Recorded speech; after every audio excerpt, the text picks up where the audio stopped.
way. So we should think like that. How can I perfect my devotional life? And then that desire alone will bring about the mercy of the Lord, who will guide the devotee, as Krishna says in the Bhagavad Gita. Satatam, Satatam, what is that? From the Bhagavad Gita, chapter 10, verse number 8.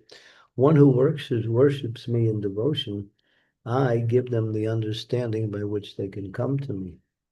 I'm situated in the heart of all living entities, and I inspire them in devotional service. I free them from material attachments, and I guide them back to me in devotional service. So Krishna is there to assist the devotees when we seriously develop that attraction to devotional service and execute it in that way.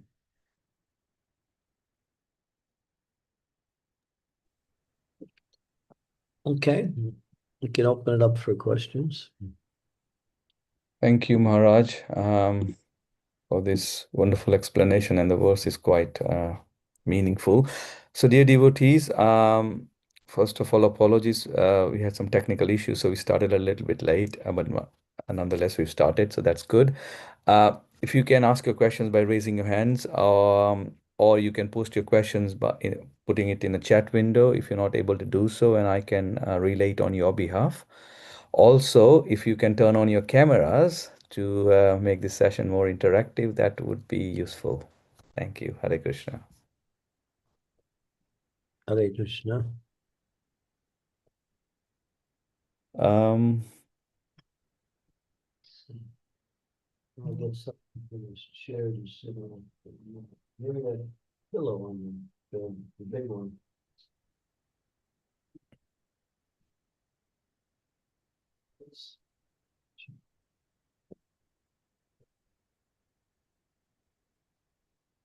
so, Maharaj, I have a question in the sense that I'm just experiencing this now at the moment when you're too much engrossed in your material work because there is so much escalations going. You have so many customer meetings, you have so many things to do. Uh, to make your work Krishna conscious becomes very challenging, and you really have to I'm thinking I have to stop back and during the work make conscious effort to actually think about Krishna or think my work as linked to Krishna consciousness. Um, so how can we better implement when we are, or at least in the outside world, you're so much dragged into your normal work? Don't forget who you are. Even though you're doing something on the bodily platform, don't forget who you are on the actually who you are and what is your purpose of life. So go ahead and do your material responsibilities in the best way possible. We shouldn't simply circumvent that and think that makes us more Krishna conscious. We can give it up, of course, but for those who require to continue in that way, they should remember that everything in this material world is owned and controlled by the Supreme Personality of God. Nothing is separate from Him. Separateness is a consciousness that we develop, and we see things separate. Of course, we might not be engaged in direct devotional service, but we can be engaged in those things that are related to our life, which helps to give us foundation in the process of our devotion. So in other words, the things that we need to maintain our particular ashram. So, but if you get too much into that, the tendency is to forget and to get overwhelmed with those things also. So therefore, the scriptures say, keep life simple. Don't get too heavily involved in these things. We were just discussing this when I was in Ujjain about this project that Bhakti Charu Swami started, and when he left, the project was just getting going. He wanted to set up an IT park where there would be many buildings and devotees who work in the area of IT. Instead of working for the outside world, they would do their same service for the activities of devotional service. In other words, performing their service to facilitate, to propagate, to proliferate devotional service. And that way they will be their devotional their activities are no longer connected to the outside world, but they're connected directly with Krishna and devotional service. And any occupation, aside from those that are breaking the four regulative principles, can be engaged in devotional service. So one of the things that he emphasized, that Srila Prabhupada also emphasized, is, use your time, energy, and abilities to serve the Lord in whatever capacity you have, whatever proclivities you have, whatever skills you have, instead of wasting time and energy to support something that we are actually against, that is the material proliferation of society. So yeah, that's a consideration, and it's something that devotees have to look into seriously. But this is part of the future that Srila Prabhupada, this is a big part of the future that Srila Prabhupada had so carefully outlined in many of his lectures, that we should, when Van Ashram means we have devotees who are Brahminically inclined, we have devotees who are administratively inclined, we have those devotees who are inclined to do work by supporting the society, the breadbasket, the Kshatri, the Vaishyas, and we have others who do all kinds of services, which make up the collective activities of a society. Why do it for some pecuniary gain when we can do it simply for Krishna consciousness? And Krishna will take care of his devotees. He will provide everything we need to live within that environment. So that's when that's ultimately the goal of our Krishna consciousness. For those who can't make that, or won't make it, or don't want to make it to that level, then they have to learn to be detached from their material activities and keep Krishna in the center of everything they do, even though they're in association with the non-devotees and are doing work that is based on bodily maintenance. And then that's a little harder to do, because you're connected with Krishna. It's hard when your consciousness is very much um, actively engaged in perfecting your material duties, but it can be done. Thank you, Maharaj. This is much useful.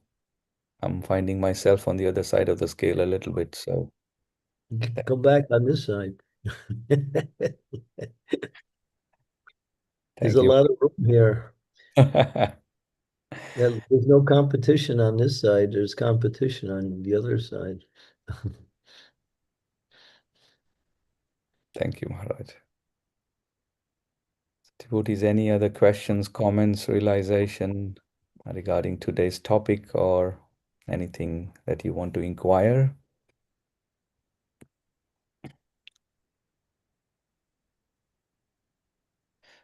Maharaj, Okay, also, sorry, yes, Maharaj. go ahead. Uh, this is another question that I had is we we have a tendency for adoration position in the material world, that you need to be recognized and then for your abilities. And then coming out of it, we feel that we need to be gaining a higher position because you are better than others, or you deserve something. So there's this adoration, recognition, position. And then when we start doing devotional service, we also bring those conditioning onto the devotional service, where we also bring those thoughts that we need to be recognized for our service. We need to get some position within our service and admiration. So the conditioning from the outside world is then transposed to the devotional services. So we are changing our activity, but still asking for this adoration and recognition and the position. How do we come out of that? Because it is coming out from the conditioning on the material world, but we're changing our activities, but we're still expecting those things. Well, all you have to do is take those same desires and direct it towards Krishna. Try to work in such a way that you want everyone to recognize Krishna. Try to do something ultimately that pleases Krishna. Make, instead of yourself being the object, make Krishna the object. That's all. To glorify Krishna instead of glorifying yourself. Work for Krishna instead of working for yourself and calling it Krishna consciousness. Yeah. So just switch the desire around. The activities won't change, but the desire can. Uh, I want to make Krishna more famous in the world. I want to do something that will please Krishna. I want to do something that will um, cause Krishna to recognize me and give me his mercy. In other words, to be recognized by Krishna is actually Krishna consciousness. But he's not going to recognize you if you're looking for something on a material platform. He'll recognize you when you try to work for him. And he said, oh, this devotee is so nice. He understands how he can achieve happiness in this world. And therefore, Krishna supports his activities by giving him more of the activities and the intelligence how to perform them. Krishna says that in the Bhagavad Gita, I give knowledge, I give forgetfulness, I give remembrance. Because there's nothing separate from him, but separation is simply our consciousness. We've separated ourselves from him by taking him out of the center.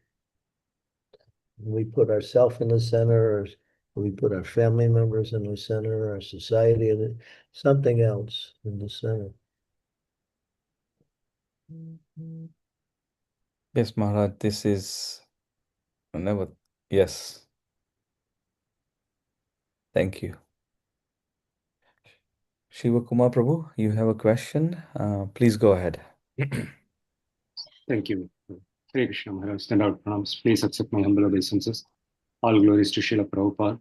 So, Hare Krishna. So, Maharaj, speaking on this topic of giving up the material attachments and taking up more and more devotion service, from some of my experience, Maharaj, um, I have some idea of what it takes to give up some of the attachments, and I do it. But after I do it, after I kind of increase my sadhana, there is this retaliation from the mind in the sense that what I thought it would take to give up some of the material attachments, it seems it's little more harder than what I thought it to be, envisioned it to be during the course of doing it. So how can we handle this, Maharaj, from the point where we envision to when we execute it? Going through it seems to be little more than what we thought. What we thought it would be easier, but it turns out to be a little more than that. The process of bhakti is not about giving up anything. It's about transferring the activity towards Krishna. Nirbandhe Krishna Sambandha Yukta Vairagya Uchyate. Rupa Goswami says to give up something is just half the part of renunciation, but to take up Krishna consciousness, it's full renunciation. So whatever the material desires you have, just use your activities instead of to facilitate your material desires, but to engage in devotional service. That's all. You just have to switch the consciousness from me-centered to Krishna-centered. That's it. Okay. But you see, we also gain by devotional service, and that gain is the greatest of all gain, because once you achieve that, then you don't aspire for anything else. But until we achieve that, we'll still try to maybe try to figure out where we can fit in and get some benefit from that. But the benefit comes by the service itself, by pleasing Krishna, by engaging in devotional service, the activities. Well, one thing is important, which you may need to understand, is the association of devotees. Or otherwise, if you try to do it outside of the association of devotees or not without proper association with devotees, you're going to be struggling.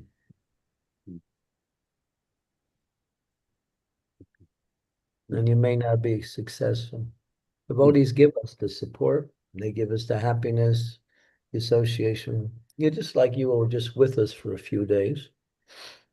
Wasn't that experience different than what you normally experience in your life? I mean, those few days you were with us? Yes, yes, Maharaj. Yes, Maharaj. Yeah, you Yes, must have. Yeah, yeah, you were a different person. yes, Maharaj. Yes, Maharaj. We need association. Yes. We have to have association. Yes, Maharaj. Yes. Yeah, we can't make it alone. It's not possible. Yes. No one can, no matter what position they may have in devotional service. Hmm. Only those who can make it alone is those who have achieved the benefit of association and have reaped that benefit. And now they are fixed in devotional service. They may not take so much association, but they still aspire for association because they find great happiness in association and great spiritual benefit. Yes.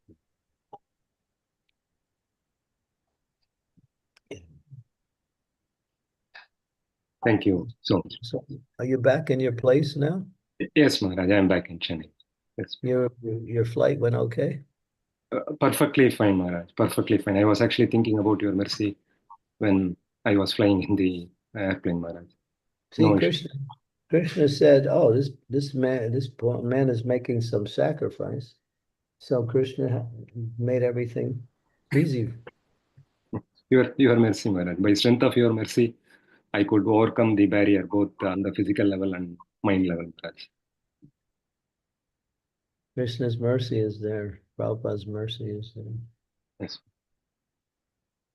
Thank you so much. And Thank you.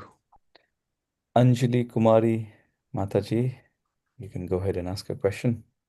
Krishna Maharaj, Guru Maharaj, please accept my humble obeisances. All glories to Srila Prabhupada, all glories to you. Guru Maharaj, first of all, I want to express my gratitude to you. Since I have come under your shelter, I can feel your mercy. And because of your mercy, I got to wear Tulsi Mala now. I'm very, very grateful to you. Thank you so much, Guru Maharaj.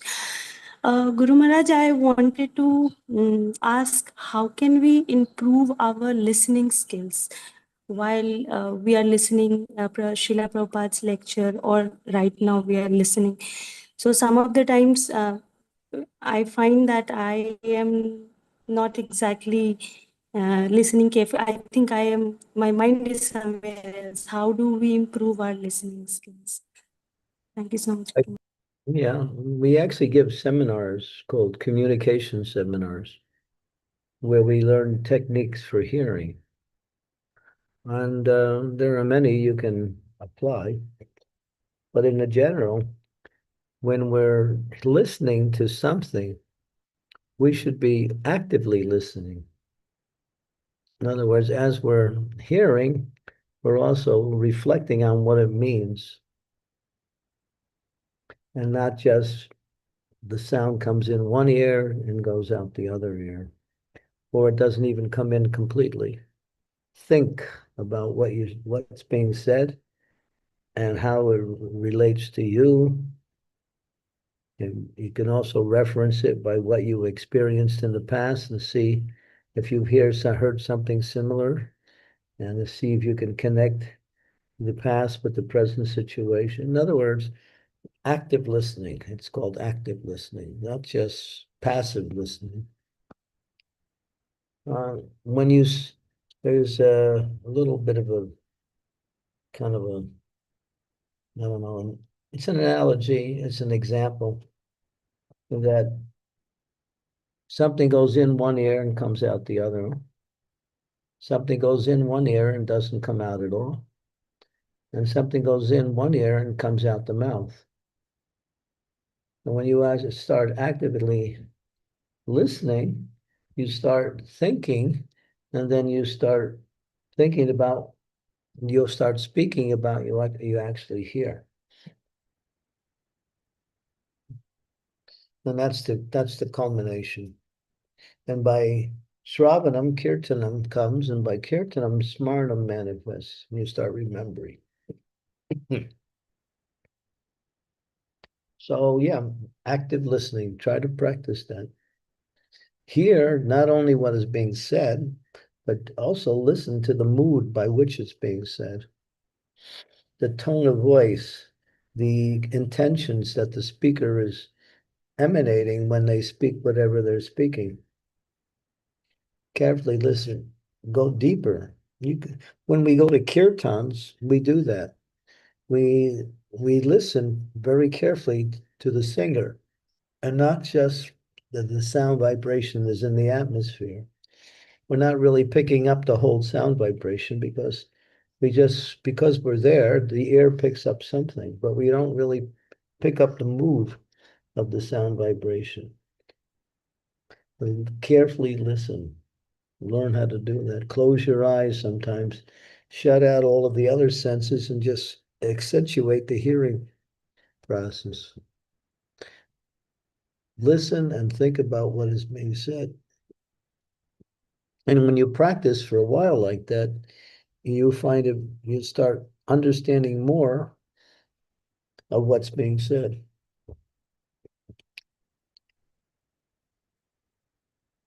Practice that active listening. But if we're still too much engaged in material activities, the mind is restless. And if the mind is restless, then active listening becomes a real austerity.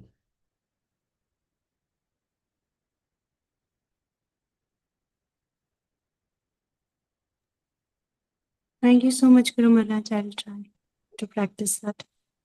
It's called rapt attention. Bad attention. Rapt, R-A-P-T, rapt attention.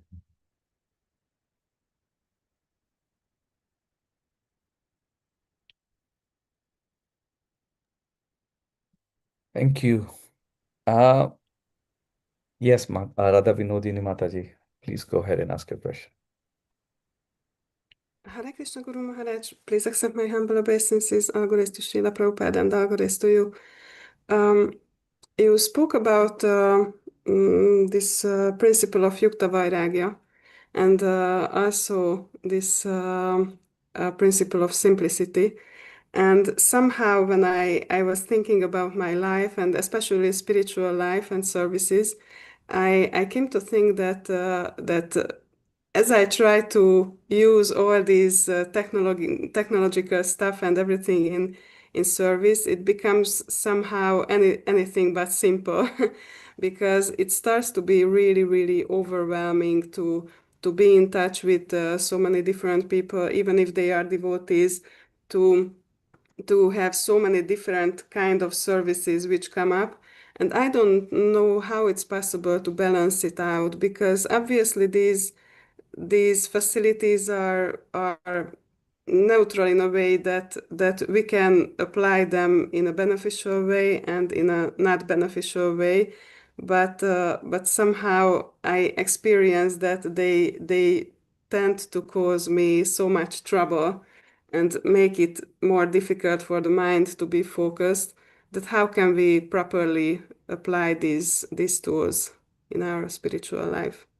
I'm trying to understand the essence of your question, which means that you want to keep yourself focused in devotional service, but you're around so many different devotees who are doing different things, and your mind gets pulled into all of these other activities. Is that it? Yes, something like this. Yes. that like phone is beeping all the time, that someone is asking something or sending some message or You have to something. learn how to focus and ignore certain things. Like Mhm. sometimes people will be talking to me and I won't even be listening to them. I'll just be doing what I'm doing. Because I know whatever they're saying is just that something they want to say and it doesn't have any meaning. Mhm. Sometimes I just go on with my activities, not to be impolite, but at the same time, I'm keep myself focused. So sometimes you just have to, uh, not respond to everything that happens around you. Oh, You I see, see. you have to discriminate. When it comes to people, you find there's people talk about things that have no relevancy. Even in their own life, they just like to talk for the sake of talking. Mhm. And that's the tongue is like that. It says the tongue is the most voracious and difficult to control. It always wants to vibrate something because the mind is disturbed. When the mind is disturbed, one has to express that disturbance in different ways. Some people are nice people, but their minds are disturbed, so they just talk about all kinds of things, and you just kind of pass it up, let them rattle on. Keep your mind focused on what you're doing. Mhm. Thank you. That's one way, or you can say, "Excuse me, I'm sorry, I have something to do now." Mhm. Mhm. Yeah, I Or need to you practice have to this. see if it includes you and it's necessary, then you focus on that. But if you see it's irrelevant to what you're doing or even devotional service in general, then you just somehow or other kind of get around that. Just Mhm. don't take it up. Yeah, I think it's something which we really need to learn, because lately I started to experience that it would be much more easier to have one or two types of certain services and just go deep into that. But when there are so many small stuff coming up all the time, somehow the mind has to switch from one to another all the time, and this switching is a bit tiring. And There's another answer to your question, mhm. which may be a little bit difficult, but actually it's the solution. Whatever you're doing, remember Krishna. Yeah, yes, that's also something which I need to learn and and practice. But That yeah. happened to me today. I came in contact with a devotee who has a very devotional name, the name of the personality of Godhead.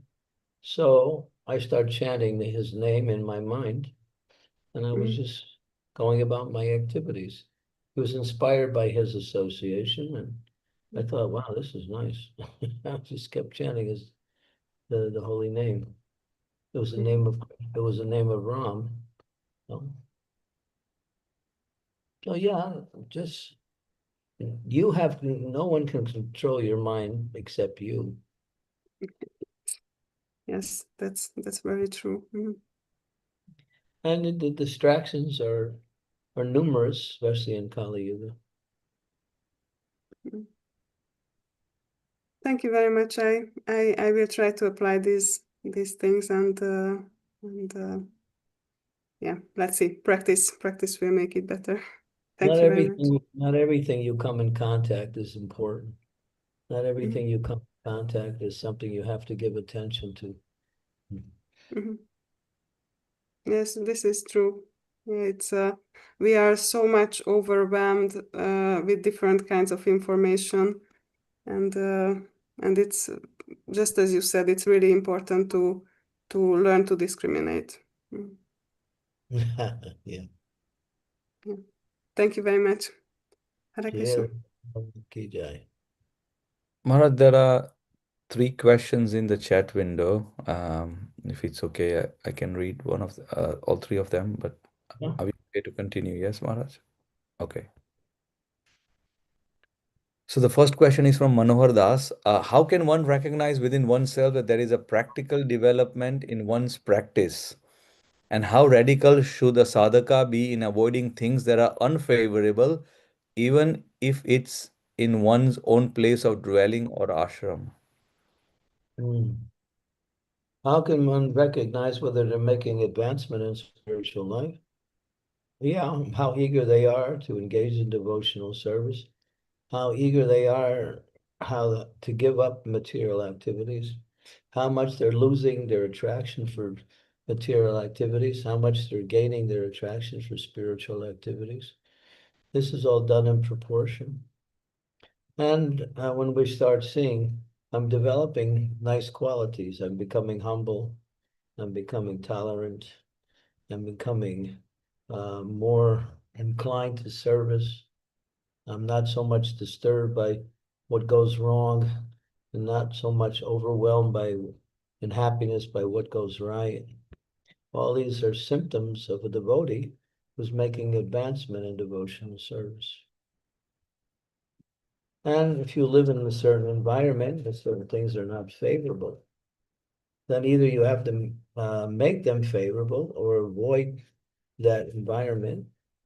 If you can't avoid it, then keep your consciousness focused on Krishna as much as you can.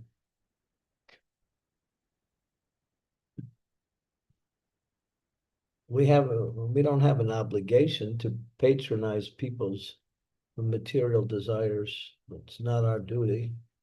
Whether they are family members, friends, or anyone, our duty is to stay connected to Krishna and not patronize all their material desires or to get involved with all of these things. They just waste time. So everything depends on how much you are connected to Krishna. And that the stronger your connection is, the less you're affected by what's going on around you in the material way.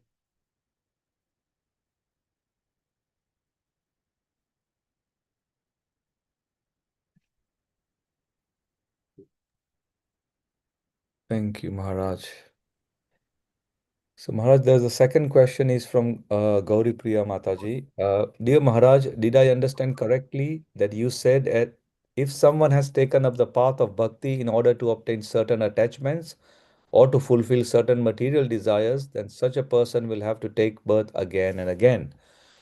As far as I can see my own situation right now, it seems that I came to the devotees for the sake of gaining admiration, gain respect, and as it turned out. But now it burdens me, and I only understand this superficially. I do not yet have the sincere, deep desire to make and help others to glorify Krishna so that people could see this wonderful, all attractive Krishna behind everything. Can you please tell me how I can shift the focus from myself to Krishna? Well, there's a verse in the Bhagavad Gita, Visayan Vinivartante Niharasya Dehinam, Vaso Varjam Vaso Pyasya Param Driswan Nivartante. If one wants to give up the lower taste, one cannot give up taste. One has to develop the higher taste. The higher taste is Krishna consciousness. So, because Krishna consciousness is a higher taste in all respects, we have to go for that higher taste. And then these other things will fall away and become insignificant or unimportant. People have to understand that you can't just rearrange your material life to make it work. It doesn't work like that. You can't rearrange the material energy because the material energy doesn't work under your control. We have to focus our attention on devotional service. And then these other things will become less significant and eventually fall away in due course of time. People who come to Krishna consciousness for something material, that is acceptable. But then again, if they stay within that same motivation for performing Krishna consciousness, then after some time they may just go away. So come to Krishna consciousness from something material, but then again, get that higher taste. This is what we want, the higher taste. Comes by hearing, chanting, serving, remembering, associating with devotees, worshiping.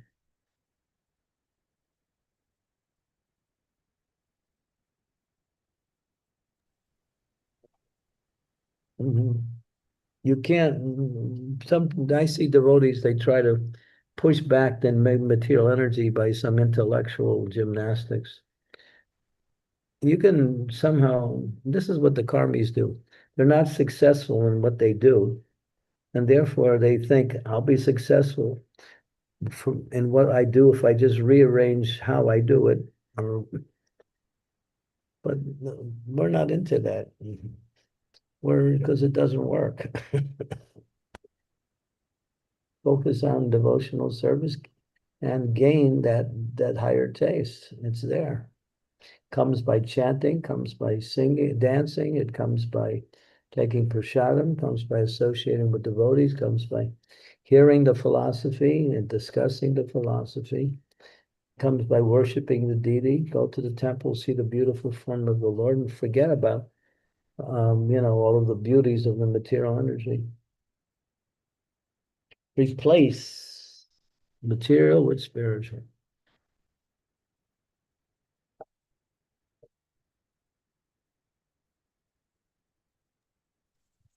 In the meantime, when material starts to come up and starts to harass you, recognize it and just don't give in to it. Don't accept it. Don't give it attention. We have to say, Maya, I'm too busy for your invitation. I got so many more important things to do.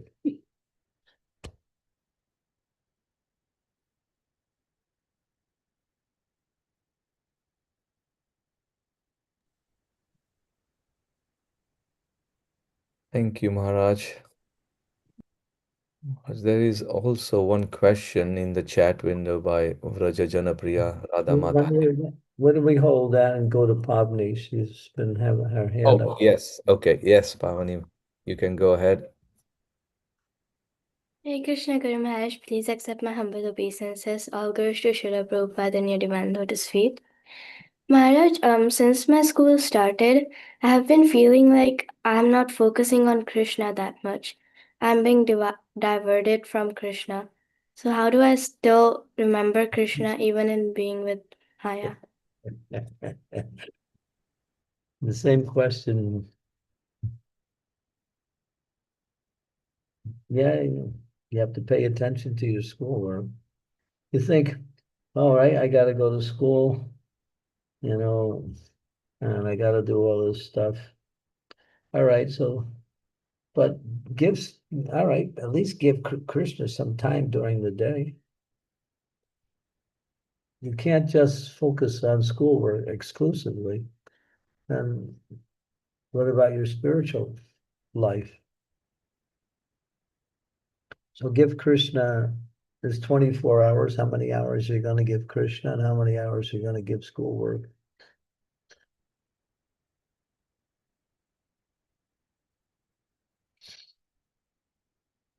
So the early morning hours are the best time for worship, chanting,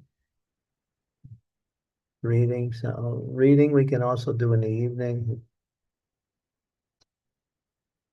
Yeah, there's one thing that devotees continually try to work out. How can I balance my material life and spiritual life? Stop. I mean, my feelings are I just want devotees to stop all their material activities and spiritualize their life. And then they'll be happy and successful. Okay, Therefore, spend as much time as you can in Krishna consciousness. Material energy is what it is. Can't change it. You can somehow or other not let it affect you. And when it comes to schoolwork, you have to learn the lessons, you have to go to the classes, you have to do the homework, you have to go to the exams. There's a lot of mind busyness in that area. Keep a picture of Krishna on your desk in school, right in front of you. Think to say, Krishna, I got to do this schoolwork, but I'd rather be with you. So I can't wait till I get back home so I can start thinking about you more and chant more. That's second best. First best thing is go to a Krishna conscious educational situation. Prabhupada wanted devotees didn't want them to go to public schools. He said public Bhakti Vinod Thakur says material education destroys all good qualities. He calls them slaughterhouses. That's Bhakti Vinod Thakur. Prabhupada said the same thing.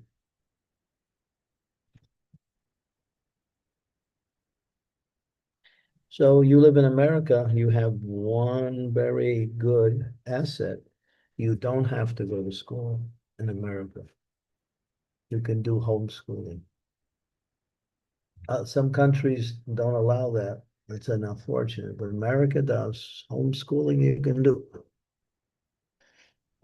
Get your mother to work out a curriculum for you, which will be accepted on the secular level, and stay at home and learn some lessons there, and also connect with Krishna consciousness too. There's a whole series of books written about homeschooling. And you never like school anyway. Every time you go in school, you always get in trouble anyway. Right? Your friends are always harassing you because you're not like them. They're demons and they want you to become demons too. Right? You're correct? Yes, Maharaj. Yeah, so why stay in that horrible environment? And that's the benefit of living in America. You don't have to go to these schools. And if you finish, grammar school and then high school, and you can go on to university in the Western culture. And then you're not so much affected anymore by that. So your mother's a devotee. Tell her Swamiji said, Swamiji told me that you should stay home with me and school me at home. See what she says. And then you can make friends with devotees. You don't have to try to make artificial friends with non-devotees who really don't really understand or even appreciate what you're doing.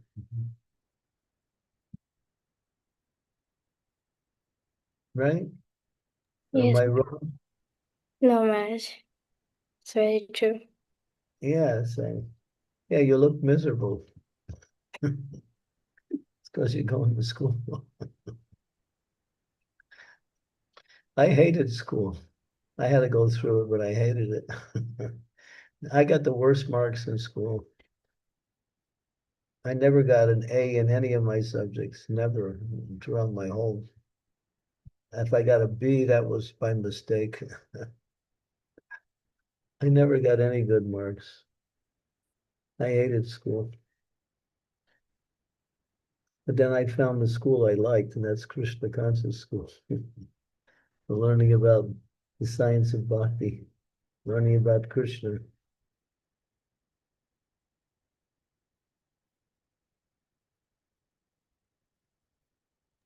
Yes, Maharaj.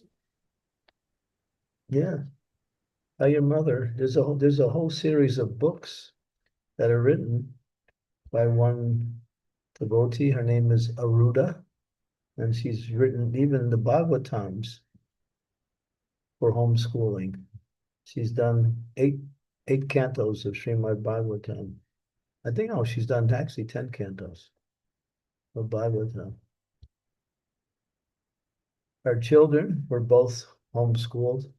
Now they're brilliant. Both of them are professors in the secular society, but they're fixed in their Krishna consciousness. One is a genius spiritually. The other one is a great devotee.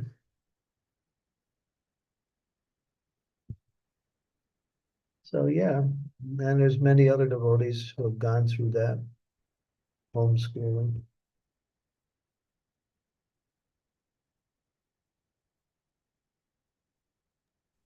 Yes, Maharaj, I'll talk to my mother about it. Talk to her, tell her she doesn't agree with me, tell her to do you, tell her to talk to me. She'll definitely agree, Maharaj. I tell all my problems to her. She's a devotee too, your mother, right?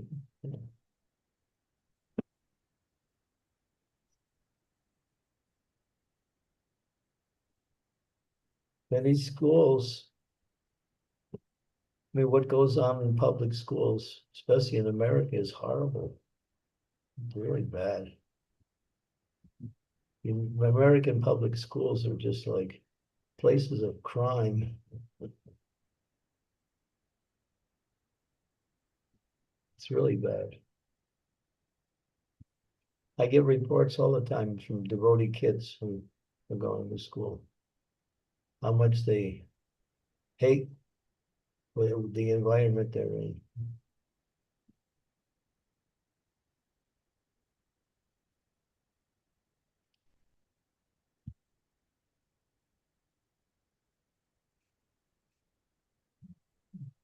Thank you, Maharaj.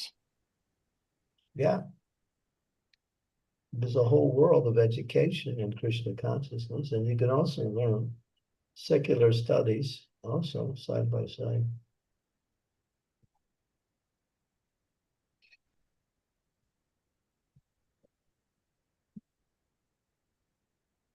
We'll put the whole movie. Okay. Good Maharaj, luck. there's yes. Go ahead. There is one question, last question in the chat window, if I can read it, if that's okay. Yeah. Yeah. So the question is from Raja Prana Priya Radha Mataji. Hare Krishna Guru Maharaj, please accept my humble obeisances. All glories to Srila Prabhupada. All glories to the assembled devotees.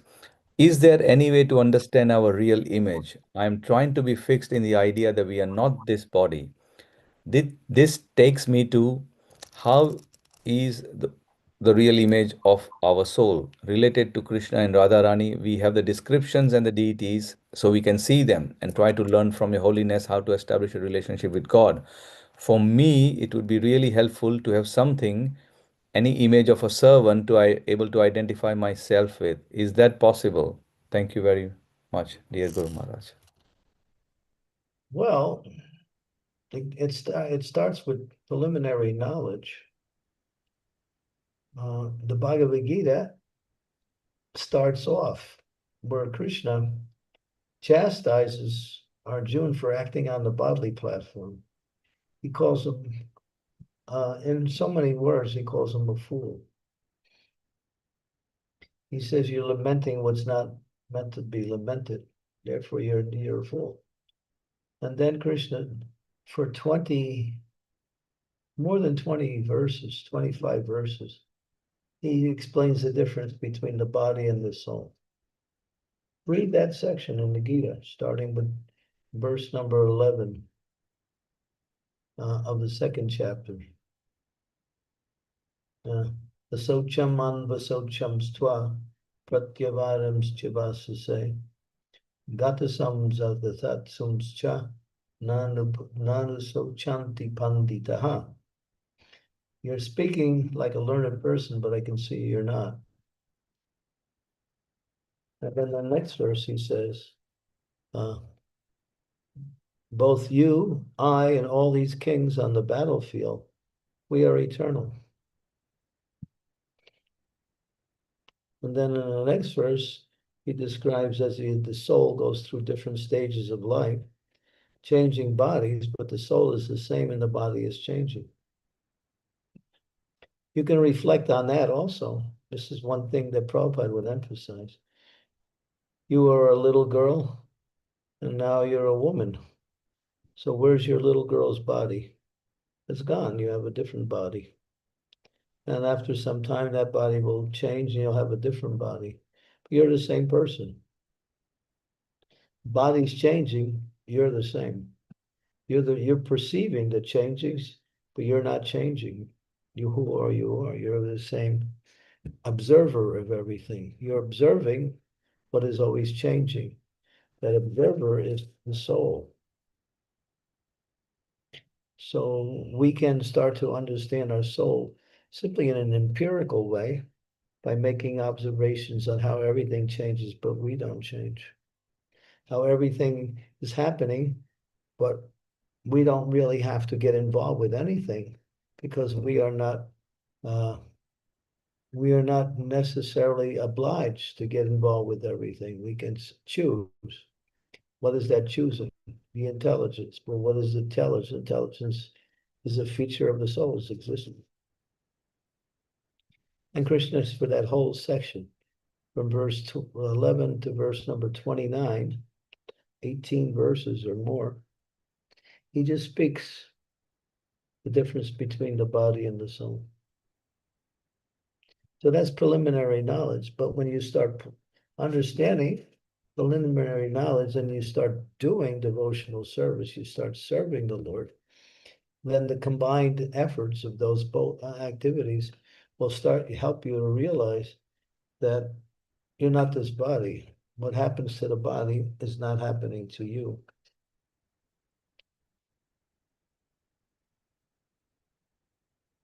Prabhupada would talk about one great despot. He was a real demoniac leader in society, but he had a powerful mind.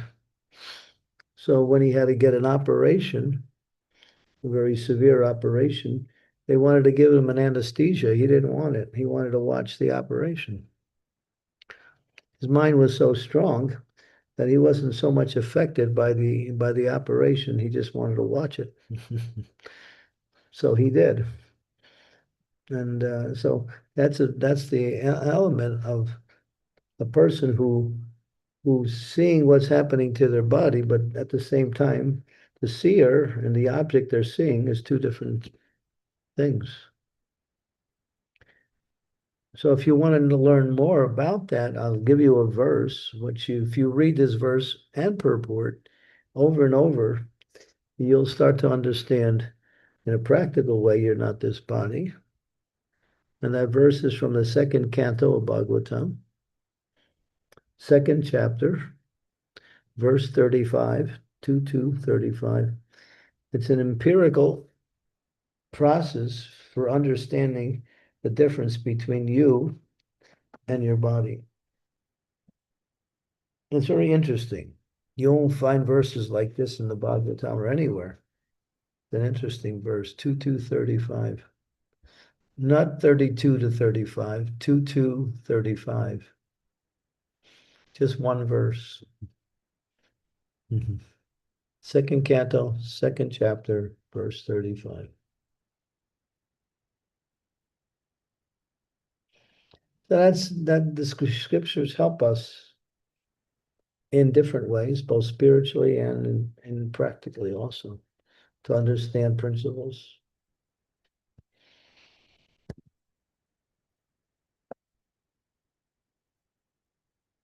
Why not read it and study it and find it interesting?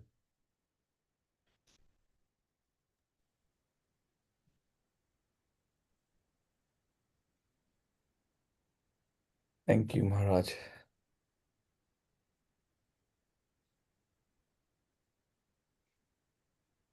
Okay, should we Yes. stop? Yes, Okay, Maharaj. we can stop here. Thank you. So, Vancha kalpatarubhyascha kripa sindhubhya eva cha patitanam pavanebhyo vaishnavebhyo namo namaha Samaveta Bhakta Vrinda ki jai, Granthra Srimad Bhagavatam ki jai, Srila Prabhupada